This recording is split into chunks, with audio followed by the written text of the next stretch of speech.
NSSനെതിരെ അതിരൂക്ഷമായ വിമർശനമാണിപ്പോൾ മുൻ മന്ത്രി KB ഗണേഷ് കുമാർ ഉയർത്തുന്നത്. NSSൽ ഇന്ന് ഒട്ടും ജനാധിപത്യമില്ലെന്ന് ആരോപിച്ച അദ്ദേഹം സംഘടന ചില ഇത്തിൽ കണ്ണികളുടെ പിടിയിലാണെന്നും അഴിമതിയും കടുത്ത സ്വജന പക്ഷപാതവുമാണ് അവിടെ നടക്കുന്നതെന്നും തുറന്നു പറഞ്ഞു. നായർ സംരക്ഷണ സമിതി തയ്യാറാക്കിയ ദേവദാരുവിലെ ഇത്തിൽ കണ്ണികൾ എന്ന പുസ്തകത്തിന്റെ പ്രകാശനം നിർവഹിച്ച് സംസാരിക്കുകയായിരുന്നു അദ്ദേഹം. തിരുവനന്തപുരം സ്റ്റാച്യുവിലെ മന്നം ക്ലബ്ബിൽ നടക്കേണ്ടിയിരുന്ന ചടങ്ങിനെ ഗണേഷ് കുമാർ പങ്കെടുക്കുന്നു എന്ന കാരണത്താൽ NSS അനുമതി നിഷേധിച്ചതിനെ തുടർന്ന് അടിയന്തരമായി തിരുവനന്തപുരം പ്രസ് ക്ലബ്ബിലേക്ക് ആ വേദി മാറ്റിയാണ് പരിപാടി സംഘടിപ്പിച്ചത്. മന്നത്ത് ആചാര്യൻ ഇരുന്ന ആ കസേരയുടെ മഹത്വം ഓർക്കണമെന്ന് NSS general secretary G. Sukumaran നായരെ പരോക്ഷമായി ലക്ഷ്യമിട്ടുകൊണ്ട് ഗണേഷ് കുമാർ പറഞ്ഞു. കനകസിംഹാസനത്തിൽ ഏത് ശുനകനും കയറിയിരിക്കാം എന്ന് തോന്നിക്കുന്ന തരത്തിൽ പെരുമാറരുതെന്നും ശുനകൻ ആണെന്നുള്ള ഓർമ്മ ഇല്ലെങ്കിലും ഇരിക്കുന്നത് ഒരു കനക സിംഹാസനത്തിലാണെന്ന ബോധം എല്ലാവർക്കും നല്ലതാണെന്നും കൂടെ അദ്ദേഹം പരിഹസിച്ചു. മന്നത്ത് ആചാര്യനും ശബരിമല അയ്യപ്പനും വേണ്ടി സമരം ചെയ്യുന്നത് അഭിമാനമാണ്. എന്നാൽ ഇത്തരത്തിലുള്ള ഇത്തിൽ കണ്ണികൾക്ക് വേണ്ടി നായർ സമുദായാംഗങ്ങൾ തെരുവിൽ ഇറങ്ങുന്നത്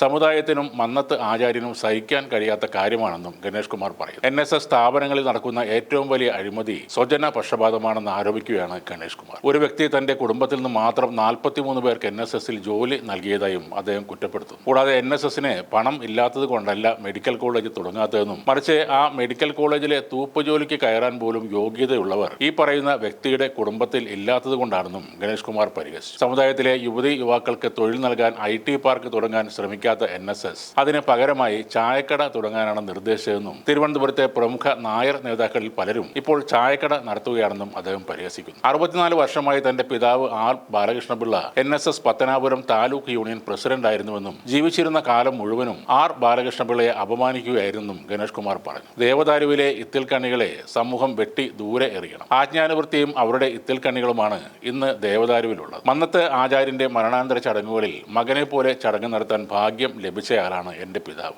ഇത്തിൽ കണ്ണികൾക്ക് വേണ്ടി നായർ സമുദായാംഗങ്ങൾ ആരും തെരുവിലിറങ്ങരുത്. മന്നത്ത് ആചാര്യന്റെ ആത്മാവിന് അത് ക്ഷമിക്കാനാകില്ല എന്നും ഗണേഷ് കുമാർ പറഞ്ഞു. സ്വജന പക്ഷപാതമാണ് ഏറ്റവും വലിയ അഴിമതി. മന്നം സമാധിയിൽ കയറാൻ അദ്ദേഹത്തിന്റെ ചെറുമക്കൾക്ക് പോലും കഴിയുന്നില്ല. നായർ സമുദായത്തെ ബന്ധനത്തിൽ നിന്നും മോചിപ്പിക്കണം. മന്നത്ത് ആചാര്യന്റെ സ്മൃതി മണ്ഡപത്തിൽ ലോക നേതാക്കളെ എത്തിക്കാൻ കഴിഞ്ഞിട്ടുണ്ടോ? എന്തുകൊണ്ട് അതിന് കഴിഞ്ഞിട്ടില്ല? ശിവഗിരിയിലും ശബരിമലയിലും വരെ രാഷ്ട്രപതി വന്നിരുന്നു. മന്നത്ത് ആചാര്യന്റെ സ്മൃതി മണ്ഡപം വിശ്വാസികൾക്കായി തുറന്നു നൽകണം. NSSനെതിരെ ആദ്യം കോടതിയിൽ പരാതി കൊടുത്തത് NSS ജനറൽ സെക്രട്ടറിയുടെ മകളാണ്. NSSൽ തിരുത്തലുകൾ വേണം. ഡൽഹിയിലെ പാറ്റ സമരം പോലെ നായർമാരുടെ ഒരു സമരം ഉയരണം. ഇങ്ങനെ ഒരു തരം താഴ്ന്ന നേതൃത്വം തലപ്പത്ത് വേണമോ എന്ന് ചിന്തിക്കണം. മന്നത്ത് ആചാര്യന്റെ പാരമ്പര്യമുള്ള എല്ലാ നായന്മാരും മരിച്ചിട്ടില്ല എന്നുകൂടെ ഗണേഷ് കുമാർ പറഞ്ഞു. മന്നത്ത് പത്മനാഭനെ പോലും മറച്ചുവെച്ച് സ്വയം കേമനാണെന്ന് വിളിച്ചു പറയുന്ന ഒരാളാണ് ഇപ്പോൾ സംഘടനയുടെ തലപ്പത്ത് ഇരിക്കുന്നതെന്നും സുകുമാരൻ നായരുടെ പേരെടുത്ത് പറയാതെ അദ്ദേഹം വിമർശിച്ചു. ചട്ടമ്പിസ്വാമിയെ അവഗണിക്കുന്ന ആളാണ് NSS തലപ്പത്തുള്ളത്. ചട്ടമ്പിസ്വാമി തിരുവനന്തപുരത്തെ ഏതോ ചട്ടമ്പി ആണെന്നാണ് അദ്ദേഹത്തിന്റെ വിചാരം. താൻ NSSനെതിരെ നിൽക്കില്ല, കൂടെ നിൽക്കുകയാണ്. തെറ്റുകൾ ചൂണ്ടിക്കാണിച്ച് തിരുത്തിപ്പിക്കും. തന്റെ അച്ഛൻ ആർക്കും NSSൽ ജോലി വാങ്ങി കൊടുത്തിട്ടില്ലെന്നും കൂടെ ഗണേഷ് കുമാർ പറയുന്നു.